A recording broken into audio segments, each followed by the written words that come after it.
এটা Tripura state government এবং প্রশাসনের ফেলিয়ার যে আজকে 3 জন সিটিং এমপি, একজন মিনিস্টার, একজন এক্স এমপি, একটা পার্টি ডেলিগেশনকে যারা নিজেদের অফিস ভাঙা হয়েছে বলে ভিজিট করতে এসছে, একটা 5-6 জনের ডেলিগেশন তাদের পার্টি অফিস ভাঙা হয়েছে বলে আপনাদের পশ্চিমবঙ্গে তো আপনারা 365 দিন ডেলিগেশন পাঠাচ্ছেন।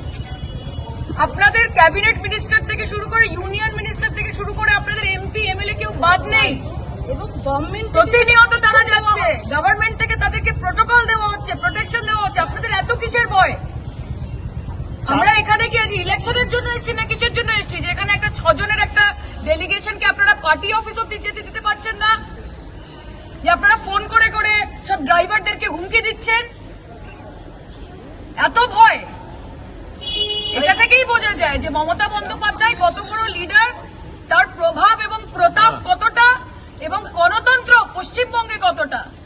যে আপনারা এখানকার ত্রিপুরার লোক থেকে শুরু করে যারা চাকরির জন্য, যারা পড়াশোনার জন্য, যারা চিকিৎসার জন্য পশ্চিমবঙ্গে যাচ্ছে তাদেরকে আমরা বুকে টেনে নিই, তাদের জন্য সবকিছু ফেলিসিটেট করা হয়।